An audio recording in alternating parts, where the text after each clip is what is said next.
గ్రహ సంచారం యొక్క ప్రభావాన్ని ఈ పంచాంగంలో ఉండేటువంటి రాసులను ఆధారంగా చేసుకుని ఏ విధంగా విశ్లేషించాలి, ఆ ప్రభావం ఎలా ఉంటుందో ఎలా తెలుసుకోవాలి. సాధారణంగా కొత్త పంచాంగం రాగాంతో మంది ఈ రాశి, మంది ఈ నక్షత్రం, ఈ రాశి వాడికి ఈ సంవత్సరం ఎలా ఉంది, దాంట్లో బాగుందంటే బాగుంది అనిపించడం, లేకపోతే బాగోపోతే బాగోలేదని బాధపడటం రెండు కూడా ఉంటాయి. కానీ అసలు ఏ రకంగా చూడాలి?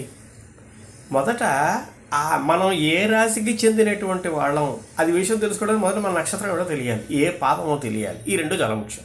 నక్షత్రం, నక్షత్ర పాదం. దీన్ని ఆధారంగా చేసుకుని రాశి నిర్ధారణ చేసుకుంటాం.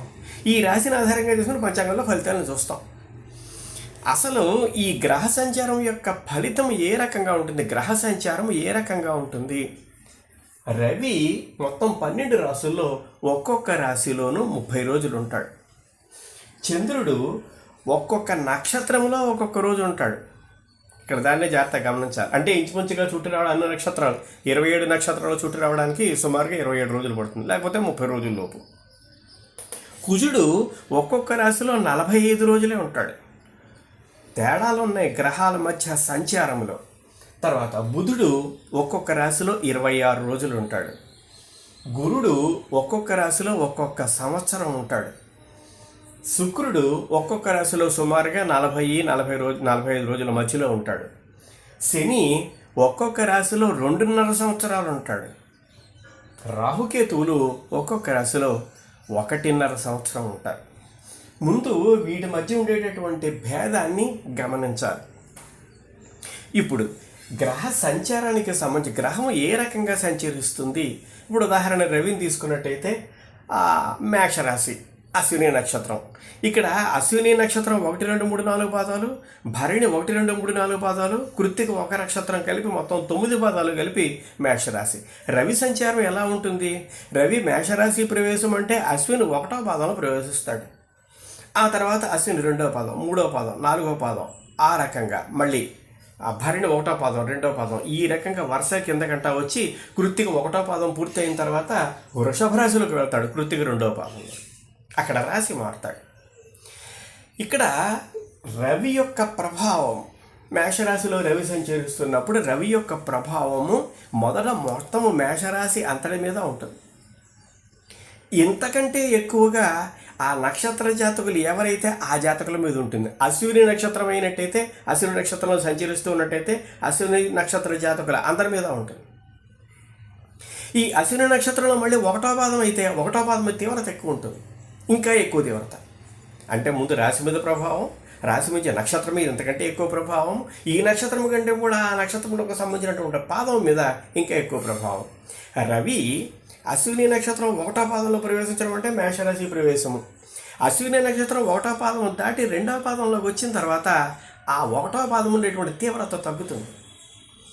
1, 2, 3, 4 క్రమంగా కిందకి దిగిన తర్వాత భరణి 1వ పాదంలోకి వచ్చిన తర్వాత మొత్తం అశ్విని నక్షత్రం మీదే దాని యొక్క ప్రభావము తగ్గుతుంది. పూర్తిగా లేదని కాదు, రాశి మీద పూర్తిగా ఉంటుంది, ఆ నక్షత్రం మీద ప్రభావం తగ్గుతుంది. అందుచేత ప్రభావాన్ని లెక్కించేటప్పుడు అశ్విని నక్షత్రం మొదట మేషరాశి మీద ప్రభావం, అది శుభమైతే శుభము, అశుభమైతే అశుభము. ఈ శుభాశుభాల గురించి చెప్పడం లేదు, గ్రహాల యొక్క ప్రభావం ఎలా ఉంటుంది అన్నది. మొత్తం రాశి మీద ప్రభావము, ఆ తర్వాత ఆ రాశిలో ఎక్కడ ప్రవేశిస్తుందో ఆ నక్షత్రం మీద ప్రభావము, ఈ నక్షత్రంలో మళ్ళీ 4 పాదాల్లోనూ ఏ పాదంలో ప్రవేశిస్తుందో దాని మీద ప్రభావము. ఆ ప్రభావం నుంచి గడిచే కొద్దీ కూడా దాని యొక్క ప్రభావము తగ్గుతూ ఉంటుంది. అందుచేత శుభ ఫలితం ఇచ్చినా అశుభ ఫలితం ఇచ్చినా కానీ దీని గురించి కంగారు పడిపోయి భయపడవలసిన పని లేదు. ప్రభావం మొత్తం రాశి మీద ప్రభావము చూపించేటటువంటి దానితో పోలిస్తే ఆ పాదం నక్షత్రం మీద వచ్చేటువంటి ప్రభావం ఎక్కువ ఉంటుంది ఆ నక్షత్ర జాతకులకి, ఆ రాశిలో. ఇక్కడ దీన్ని గమనించాలి. ఇప్పుడు ఉదాహరణకి ఏలినాటి శని తీసుకుందాం. ఇక్కడ ఏలినాటి శని మీనరాశిలో ఉంది. ఈ మీనరాశిలో ఇది ఎప్పుడు ప్రవేశింది? అసలు ముందు మీనరాశిలో ఉండేటటువంటి నక్షత్రాలు ఏమిటి చూడండి. ఇక్కడ మీనరాశిలో పూర్వభద్ర 4వ పాదం, ఉత్తరాభద్ర 1, 2, 3, 4 పాదాలు, రేవతి 1, 2, 3, 4 పాదాలు, మొత్తం 9 పాదాలు కలిపి మీనరాశి. ఏలినాటి శని ప్రభావం ఉదాహరణకి మేషరాశి జాతకులకి ఏలినాటి శని ప్రభావం ప్రారంభమయ్యింది, ఏలినాటి శని మొదలయ్యింది. ఇక్కడ ఏలినాటి శని మొదలయ్యింది అంటే అర్థం ఇక్కడ శని పూర్వభాద్ర 4వ పాదంలో ప్రవేశించగానే ప్రారంభమైంది. ఈ పూర్వభాద్ర 4వ పాదం అది ప్రస్తుతం జూన్ 13వ తారీఖు ఏప్రిల్ 28 నాటికి ఉత్తరాభాద్ర 1వ పాదంలో ఉంది. ఇక్కడ 1వ పాదం. తర్వాత జూన్ 7వ తారీఖు ఉత్తరాభాద్ర 2వ పాదంలోకి వచ్చింది. తర్వాత జూన్ 13 నాటికి వక్రం ప్రారంభమైంది. ఎప్పుడైతే వక్రం ప్రారంభమైందో తిరిగి మళ్ళీ వెనక్కి వెడుతుంది. ఆగస్టు 18 నాటికి శని 1వ పాదంలోనే వక్రీకరించి ఉంది. ఆ తర్వాత ఈ ఉత్తరాభాద్ర 1వ పాదం నుంచి మళ్ళీ ఇంకా వెనక్కి వెళ్ళి అక్టోబర్ 10 నాటికి పూర్వభాద్ర 4వ పాదంలోకి వచ్చింది. ఇక్కడ జాగ్రత్తగా చూడండి. ప్రస్తుతం ఉండేటువంటి ఉత్తరాభాద్ర 1వ పాదం, ఉత్తరాభాద్ర 2వ పాదం. ఈ 2వ పాదంలో ఉండే వక్రీకరణ ప్రారంభమైంది. అక్కడి నుంచి 1వ పాదంలోకి వచ్చింది. ఆ తర్వాత పూర్వభాద్ర 4వ పాదంలోకి వచ్చింది. ఈ 4వ పాదంలో ఉండగా వక్రత్యాగం అయిపోయింది. తిరిగి మళ్ళీ రుజువర్గంలోకి వచ్చేసి ఉత్తరాభాద్ర 1వ పాదం, 1వ పాదం 2వ పాదం, ఈ రకంగా ఉంది కూడా. ఇవి శనికి సంబంధించినటువంటిది. శని ఒక్కొక్క రాశిలోనూ 2.5 సంవత్సరాల పాటు ఉంటాడు.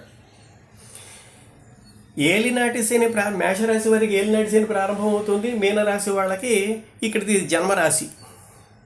ఇక్కడ దీని ప్రభావం ఏ రకంగా ఉంటుంది? ఇప్పుడు మీనరాశిని తీసుకున్నట్టయితే ఈ మీనరాశికి చెందినటువంటి నక్షత్రాలు పూర్వభద్ర 4వ పాదం కానీ, ఉత్తరాభద్ర 1, 2, 3, 4 పాదాలు కానీ, రేవతి 1, 2, 3, 4 పాదాలు కానీ.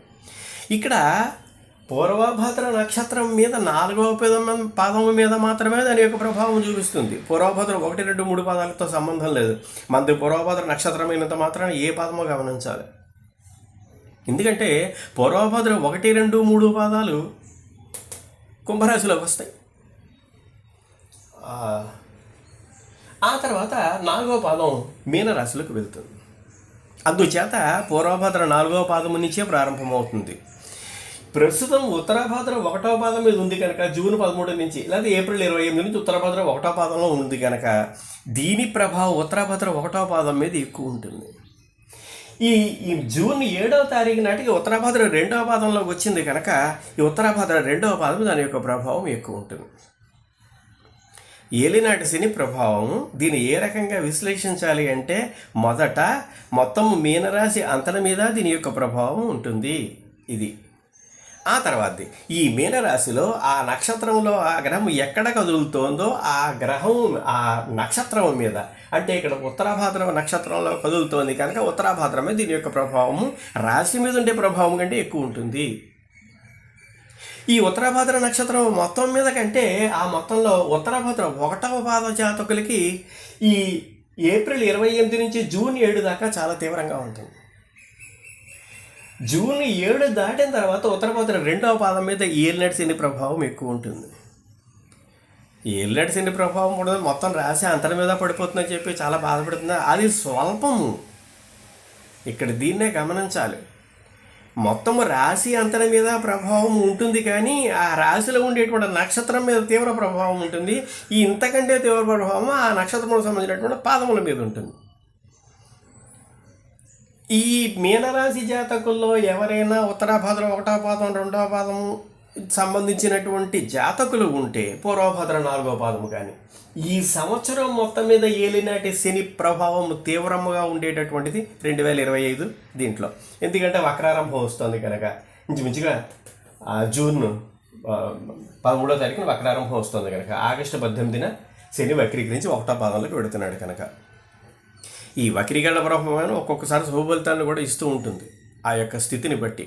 అందుచేత ఈ ప్రభావము ఏలినాటి శని ప్రభావము 2025లో మీనరాశి జాతకులకి ఉత్తరాభాద్ర 1, 2 పాదాలు మీనరాశి అది తర్వాత పూర్వభాద్ర 4వ పాదము ఈ 3 పాదాల మీదే తీవ్రంగా ఉంటుంది.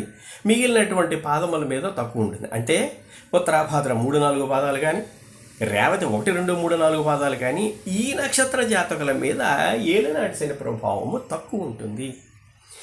ఈ పాదము గడిచే కొద్దీ క్రమంగా కొంచెం ముందుకు వెళ్ళే కొద్దీ మళ్ళీ సంవత్సరం వచ్చిన ఉత్తరాభాద్ర 3వ పాదంలోకి వస్తుంది, 4వ పాదంలోకి వస్తుంది. ఇలా గడిచే కొద్దీ దాని తీవ్రత పెరుగుతుంది. అందుచేత ఈ విశ్లేషణని జాగ్రత్తగా గమనించాలి. అంటే దీన్ని బట్టి అర్థమైనటువంటిది ఆ రాశి మీద మొత్తం ప్రభావము కంటే ఆ రాశిలో ఏ నక్షత్రం ఉందో ఆ నక్షత్రం మీద ఇంతకంటే ఎక్కువ ప్రభావం ఉంటుంది. ఇది. ఆ తర్వాత ఈ నక్షత్రం కంటే ఆ నక్షత్రంలోకి సంబంధించినటువంటి 1, 2, 3, 4 పాదాల్లో మనం ఏ పాదంలోకి చెందినటువంటి వాళ్ళమో ఆ పాదంలో ఎప్పుడు కదులుతుందో ఆ సమయంలో తీవ్ర ప్రభావం ఉంటుంది. అందుచేత ప్రభావంలో ఉండేటటువంటి అంచెలను గమనించాలి, తీవ్రతను గమనించాలి. అందుచేత ఏ ప్రభావమైనా ఒక గ్రహం దుష్ట ప్రభావం కనిపిస్తోంది అంటే ఆ ప్రభావం అది నక్షత్రం ఎక్కడుంది, ఏ నక్షత్రంలో అది కదులుతోంది. అలాగే ఇక్కడ రవిని తీసుకుందాం. ఏప్రిల్ 13వ తారీఖు అశ్విని 1వ పాదంలో ప్రవేశించడం. అశ్విని 1వ పాదం అంటే మేషరాశి.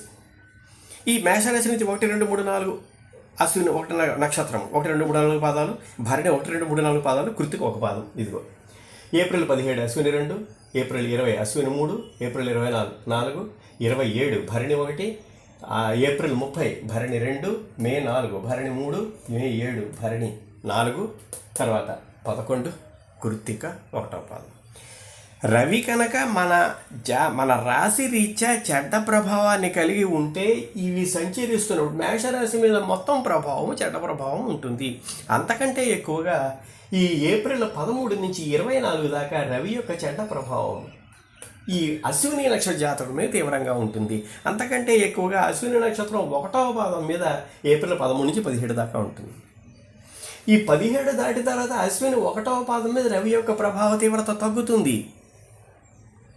ఈ అశ్విని నక్షత్రము ఏప్రిల్ 27 తోటి ముందుకు వెళ్ళిపోతుంది కనుక 27 నుంచి భరణి నక్షత్రం మీద పడుతుంది. అంచేత రవి యొక్క చెడ్డ ప్రభావం ఉన్నట్టయితే అది అశ్విని నక్షత్రం మీద తక్కువే ఉంటుంది, భరణి నక్షత్రం మీద ఎక్కువ ఉంటుంది.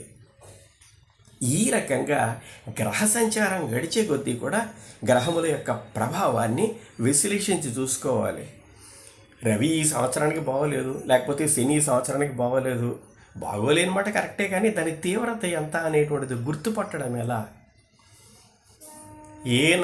ఆ రాశిలో ఏ నక్షత్రం అయితే ఉందో ఆ నక్షత్రంకు సంబంధించి ఏ పాదములలో కదులుతుందో దాని మీద ప్రభావాన్ని చూపిస్తుంది.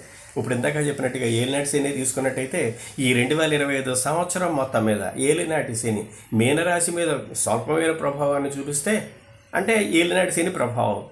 అంతకంటే ఎక్కువగా పూర్వాభాద్రకి సంబంధించినటువంటి 4వ పాదం, ఉత్తరాభాద్రకి సంబంధించినటువంటి 1, 2 పాదాలు, ఈ 2 నక్షత్రాల 3 పాదాల మీద తీవ్రత ఎక్కువ ఉంది ఈ సంవత్సరం.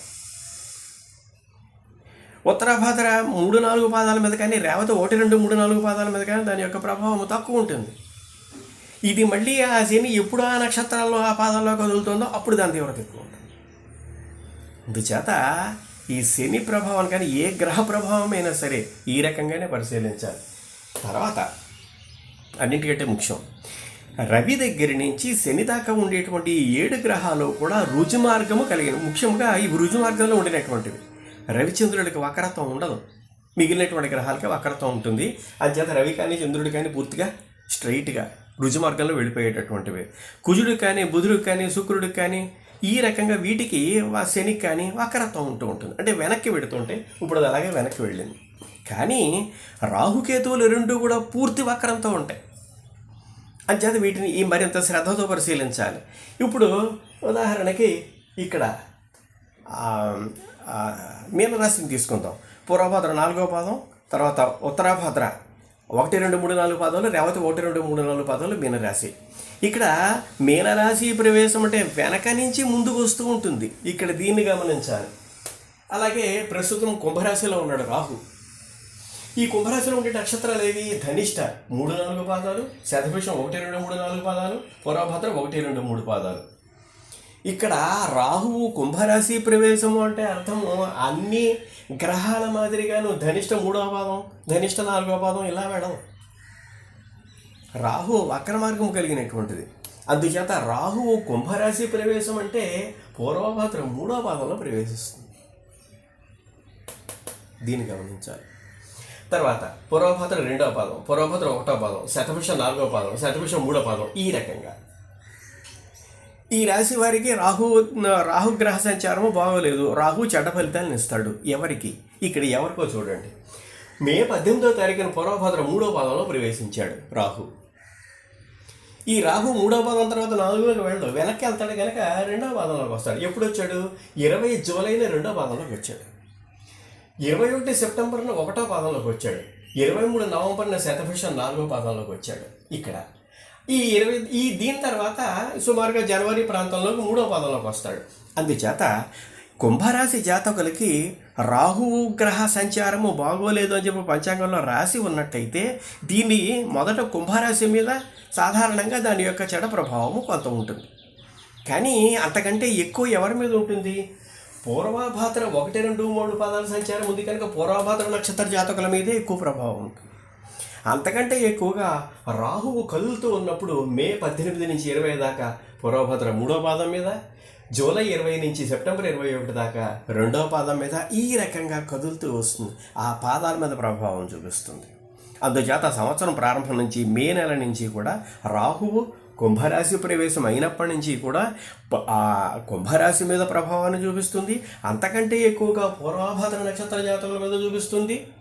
అంతకంటే ఎక్కువగా అది కదులుతూ ఉన్నప్పుడు 3వ పాదం, 2వ పాదం, 1వ పాదం, ఆ పాదం ఏదైతే ఏదో వాటి మీద ప్రభావం. 3వ పాదం దాటి 2వ పాదంలోకి రాగానే 3వ పాదం మీద ఉండేటువంటి ప్రభావం తగ్గుతుంది రాహుది. దీన్ని బట్టి అర్థమయ్యేది ఏమిటంటే గ్రహ సంచారాన్ని పరిశీలిస్తున్నప్పుడు ఈ గ్రహ సంచారం ఏలినడిసిని ఇలాంటి వాటిని రాహు చెడ్డ ప్రభావం ఉన్నప్పుడు దీన్ని కంగారు పడండి. ఏ నక్షత్ర జాతకులు ఆ నక్షత్రానికి సంబంధించినటువంటి ఏ పాదము చెందినటువంటి వాళ్ళు వాటి మీద మాత్రమే అధిక ప్రభావం ఉంటుంది అన్న విషయాన్ని గ్రహించాలి. ఇది గ్రహ సంచారం యొక్క విశ్లేషణ.